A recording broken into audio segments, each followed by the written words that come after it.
Ongezea makofi evangelist wetu anapokuja kutuongoza in the mighty name of Jesus. Anaitwa Evangelist Wahome. Mtazamaji, huyu ndiye ataweza kuwa na steering siku ya leo. God bless you. Asante dikoni wangu. Bwana akubariki. Bwana asifiwe kanisa. Haleluya.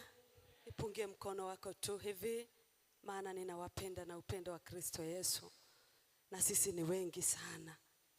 Sisi ni wengi na sisi ndio Mungu alipenda tuwe katika ibada ya siku ya leo. Bwana asifiwe. Karibisha huyo mwingine, umwambie karibu sana katika ibada ya siku ya leo.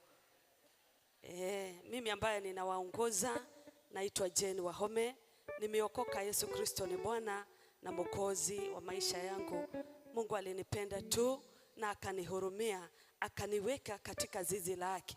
Nami nikakubali kumtumikia nikiwa na roho yangu yote na mwili wangu wote na hali yangu yote, kwa sababu yeye ni mwaminifu. Bwana asifiwe. Tunataka kuianza ibada ya siku ya leo na tumebarikiwa na mvua, na sisi tukubali kuipokea baraka hiyo. Bwana asifiwe. Na wakati ambapo umebarikiwa unakaanga kama mtu ambao amebarikiwa.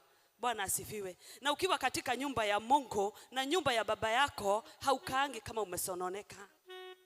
Hauwezi kujishikanisha hivi madamu unajua kwamba uko katika nyumba ya baba yako, na katika nyumba ya baba yako kuna kila kitu ambayo unahitaji. Katika nyumba ya baba yako ako na kila kitu chote ambayo unahitaji. Sasa usisononeke.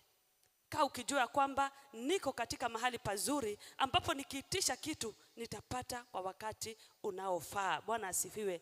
Tunataka tuingie katika hali ya kumsifu Mungu na kumwimbia Mungu. Na tutaanza na akina mama. Wamama, karibuni tuweze kumsifu Mungu, kwa sababu Mungu wetu ni mwema na mwaminifu na ni Mungu wa kweli. Karibuni sana.